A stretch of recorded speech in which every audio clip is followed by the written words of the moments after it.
Good morning. সকালে চা খেতে বসেছি আর দেখো এসে হাজির হয়েছে। যেখানেই থাকুক না কেন আমি যখনই চা খাবো এসে হাজির হবে। শাশুড়িমা বললো সবজিগুলো দাও, আমি কেটে দিই। শাশুড়িমা বসে বসে সবজি কাটলো, আমি দাঁড়িয়ে দাঁড়িয়ে রান্না করলাম। তার মধ্যে প্রচণ্ড খিদে পেয়ে গেছিলো। কি করা যায় কি করা যায় চিন্তা করলাম শর্টকাটে কি বানানো যায় তাড়াতাড়ি যে আমি খেতে পাবো। শর্টকাটে একমাত্র ব্রেড স্যান্ডউইচই বানানো যায়। আমি তো একে ব্রেড স্যান্ডউইচ বলি, তোমরা কি বলো আমি জানি না।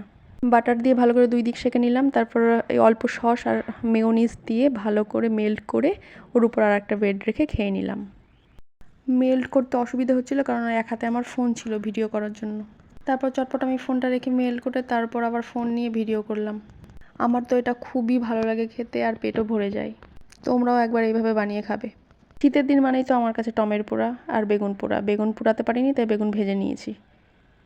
সাথে বানালাম শিম ভাজা। শিমগুলো পড়ে পড়ে শুকাচ্ছিল তাই ভাজা বানালাম। আমার মেয়ের বন্ধু হলো তার ঠাম্মি। ঠাম্মির সাথে ঘরে নিয়ে যাচ্ছে টেনে টেনে যে কি খেলবে। আলু বেগুন সবজি গাছের পাতলা ঝোল বানিয়েছিলাম। শুক্তো পাতা দিয়ে বড়ি ছিল না তাই বড়িটা দেওয়া হয়নি। এই হলো আমাদের দুপুরের খাবার। এখানে বেগুন ভাজা আর টমেটো মাখা মিশিং, কারণ আমি রাখতেই ভুলে গেছিলাম। বড্ড ভুলো মন আমার।